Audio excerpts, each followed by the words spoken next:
Okay, fellas, B44.2 5 pad. This is the 5 pad slipper. I'm going to do this for the advanced guys because I'm not going to get real technical about it. But as you can see, you've got to watch out for your motor cam. Right in there, that's the one thing you got to be careful for. If you get too much twist or flex in your chassis, it'll rub.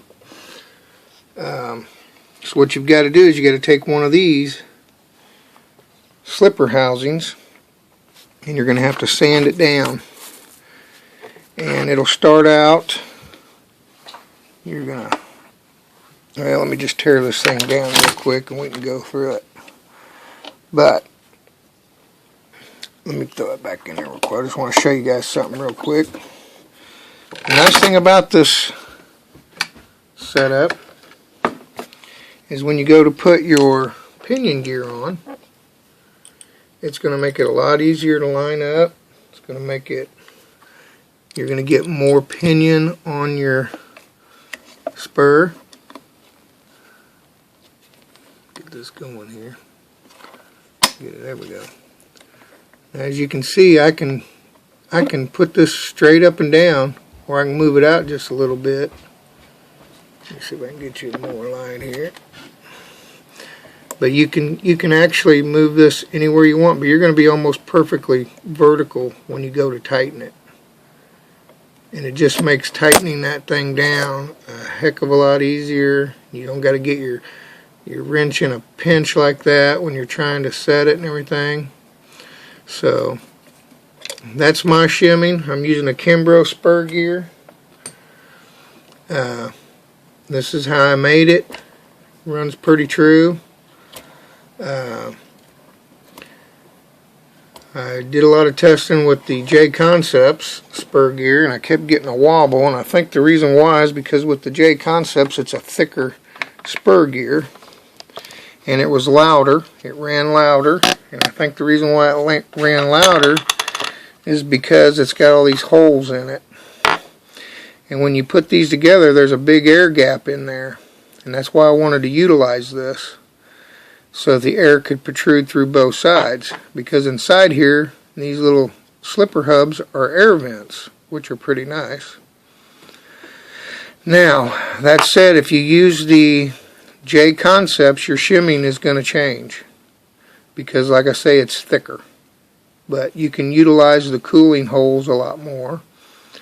I've been running the Kimbrough, which is the stock, and it's been really good. It's still kind of noisy, but pinion selection could play a part because I've been running in the past I've always had good luck with the Losi pinions, but that little gap down in there, it doesn't quite fit in there perfectly like a Robinson Racing one. It's a little more pointed on the ends of this, and it fits down in these grooves just that much deeper and better. It's a little more true.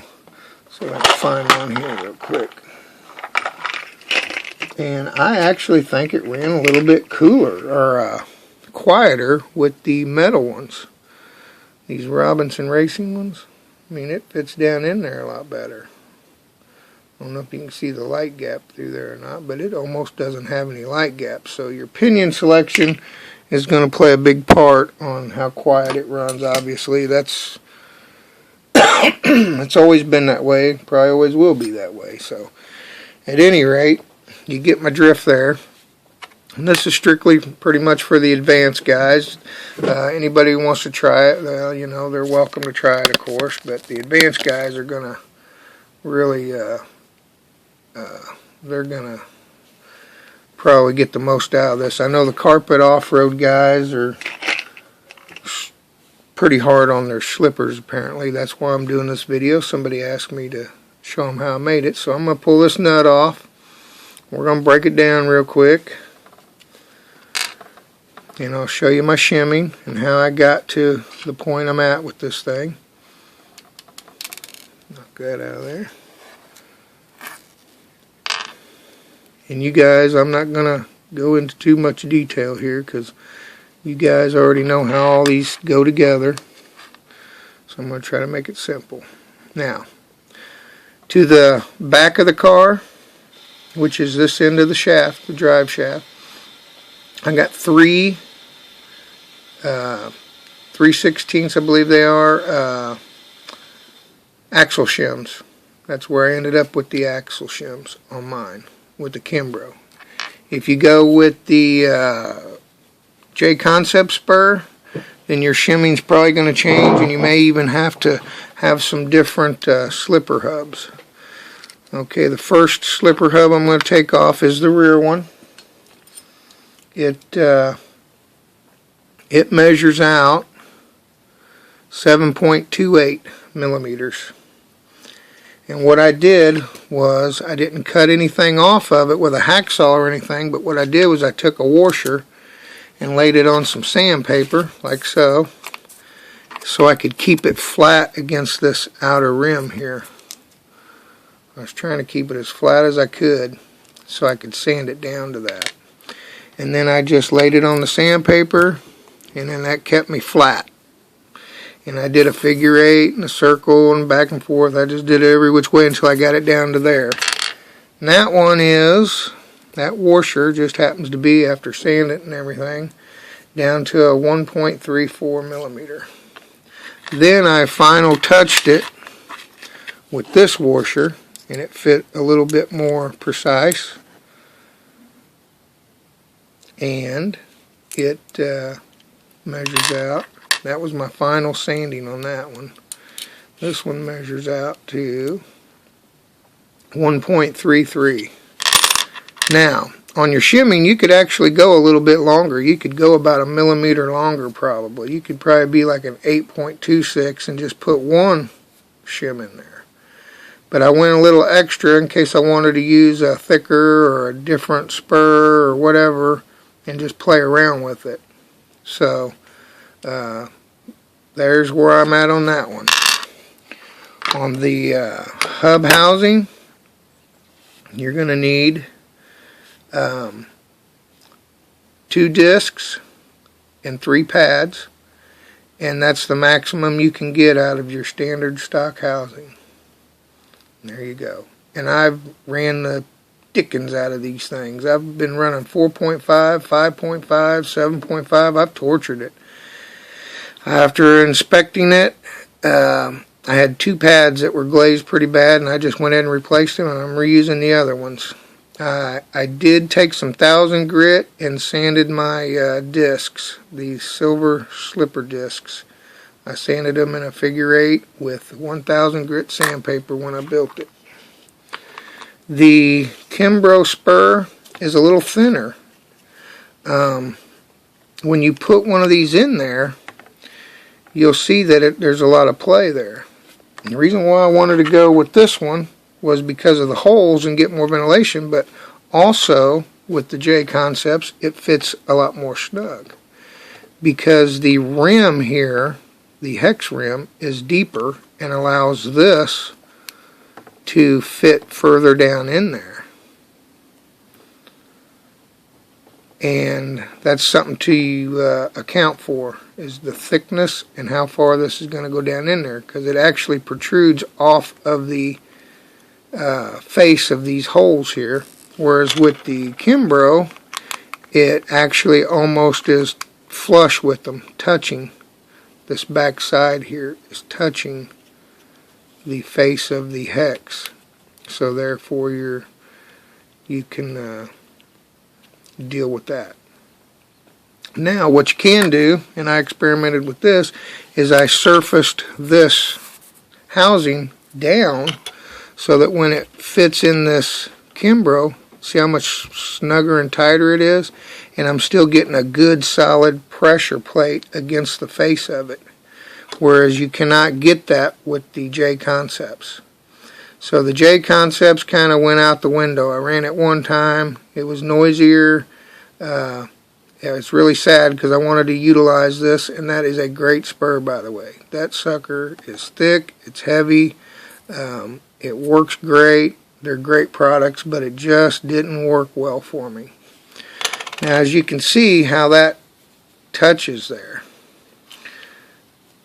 If you notice this one here, even though I've shaved it down a little bit, it doesn't actually touch in there. There's a, let's see if I can get you a good groove. The back part where all that pressure is being pushed on the slipper, even if you don't sand it, it will not touch the face of this spur gear. So when you apply pressure to the slipper pads, you're actually causing a dimple in this back plate of your slipper housing. So you got to really calculate that. If you're going to use this, you would have to maybe put a pad like, let's see if I got one here. You probably want to find a way to shim this out like that before you was to put one of these on. It'd have to be real thin, because this obviously isn't going to work.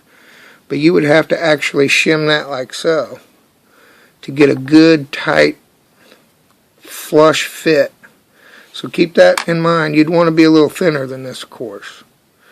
But to utilize that, you'd have to go like so. But then you can utilize those vent holes. Then your shimming on the end of each one's going to be different. Another thing you got to calculate is the countersunk part right in here for the spur. Because when you start doing pads and shimming, this actually needs to be further back. They need to make this further back. But that's what it is, But you're going to be close to this no matter what. So you got to take into consideration that. Then you got to take into consideration this little protruding part on your rotor cam or your bulkhead for your motor. So those are just a couple of things you really got to calculate before you get into it. I was fortunate enough to really, I took my time and really examined it thorough before I started doing this, and I thought, well, we can squeeze something in there. And that's where I ended up. And another nice thing about this is you can actually do a 4-pad.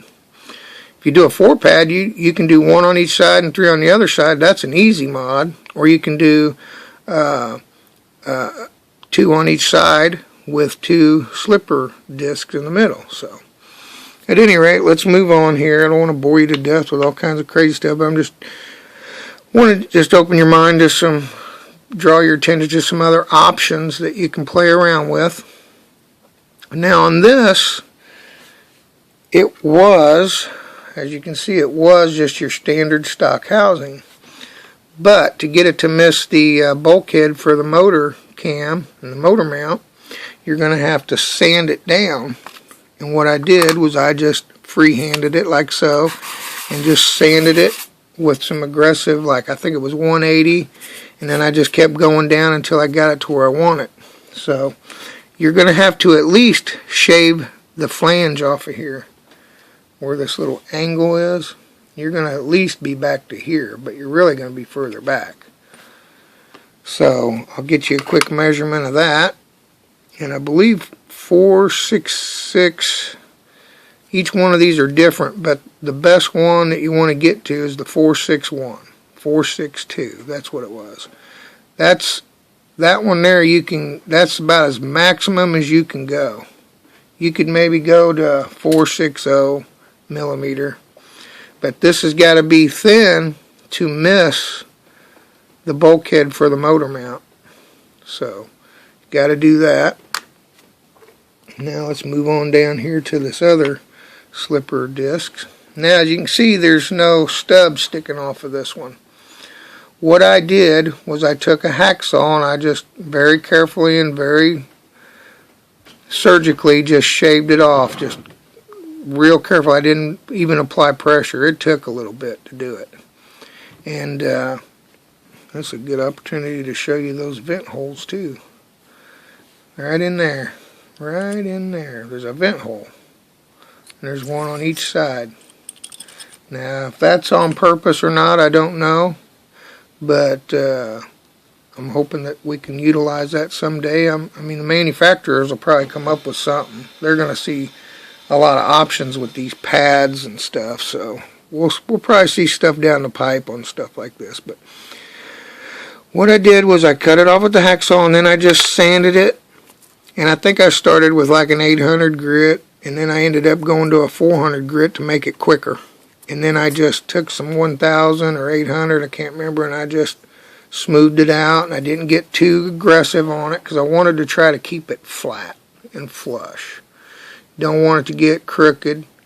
If you get it crooked, don't sweat it too much. I think if you just take a shim out and leave a little play in your slipper inside the mounting and housing there, you'd be okay. But you do want to try to get as precision as you possibly can. Now, when you go to put it together, you're going to, my shimming ended up, and I did it a couple different ways. You can go 3 to the front and 4 to the rear, or I could go 4 to the front and 3 to the rear. I went 4 to the front. That makes this flat disc protrude further away from the motor bracket, or the bulkhead, I should say. You could actually leave some of that protruding out if you wanted.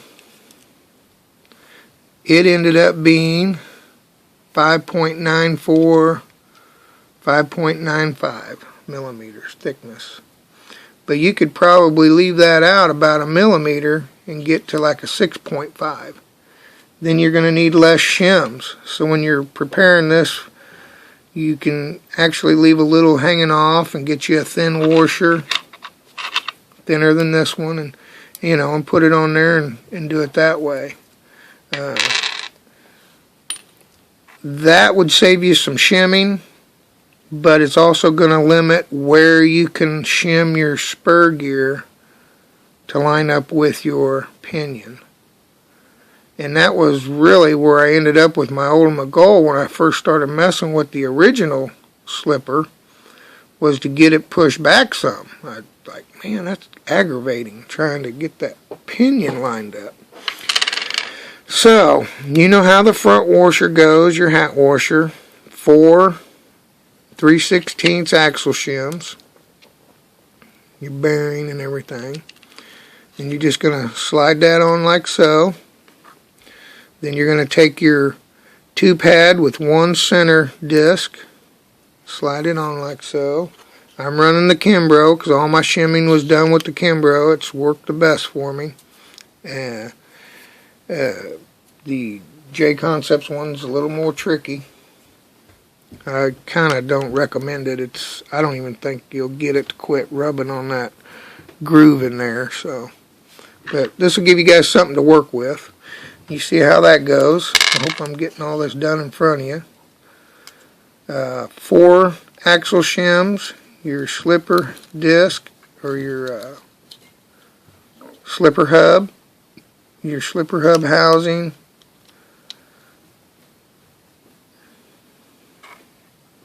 to the rear, your longer protruding slipper disc. Then on mine, I went with 3 axle shims.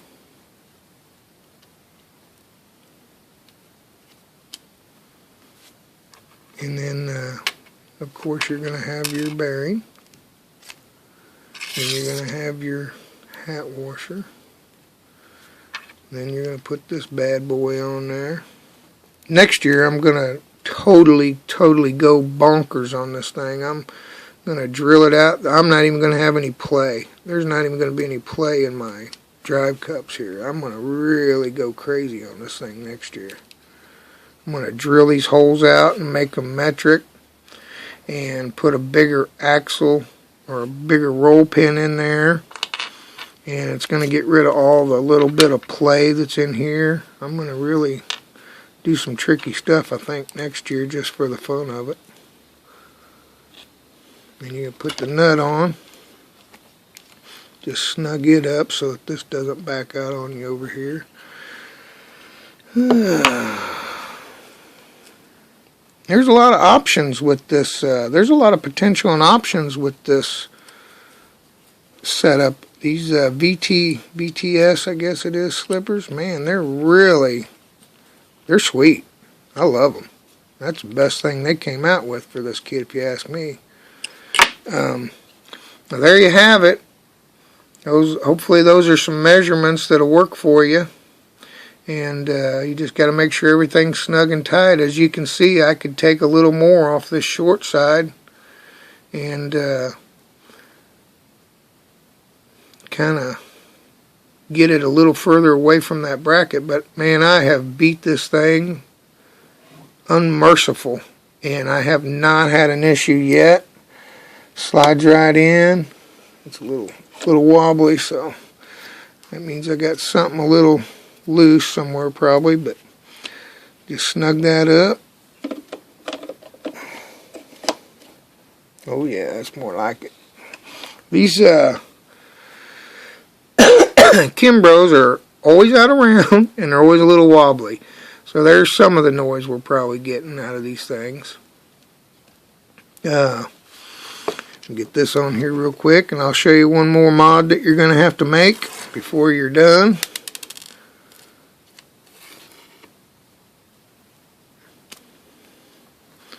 Put these little rubber O-ring on there. There you go. Hopefully that's going to help you guys and give you some insight of how I did it, and you can work with it on your own. I know some of you guys are pretty engineered minded and you really get into tweaking stuff like this. I know I do.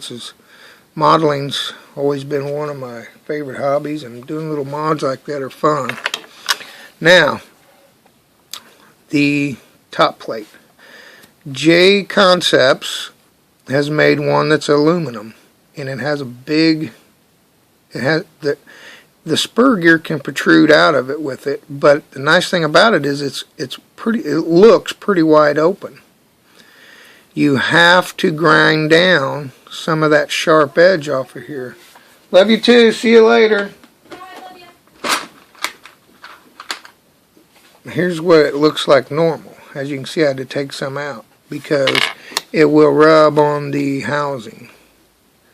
So, because you've moved it back and widened it and everything, so it doesn't fit in there anymore. It'll want to rub, as you can see. So, just grind that thing down, spin it, grind it down, spin it until you get it cleared. Kind of take your flashlight and get all up in there and everything, and try to make sure it's not going to rub. Then leave your pinion gear off, spin your tires, and just twist your chassis. You know, you're going to want to kind of like take your chassis and just twist it. Give it a good twist. Run it hard. Get some good traction and bite, and make sure it's not twisting and it's not rubbing. If it does, just take a little more off of this here side. If it's rubbing on the bulkhead, you'll just take a little more off of there. But if you get it down there to that measurement we just had, what was it, 4.6 or whatever, you should be fine.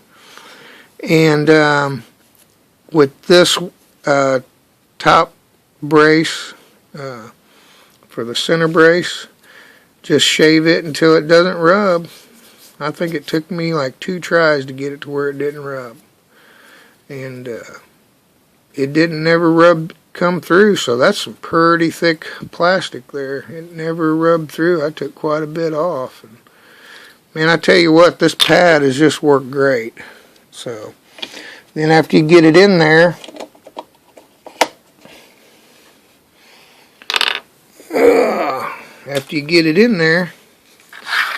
you just let me make sure.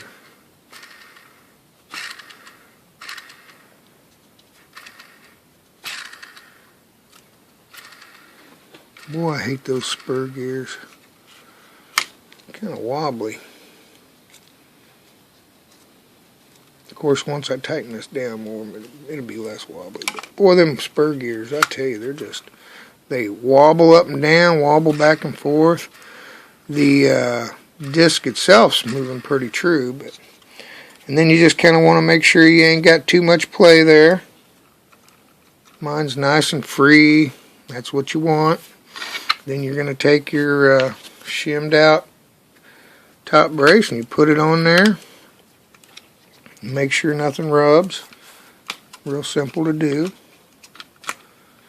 And this is the beautiful part of it.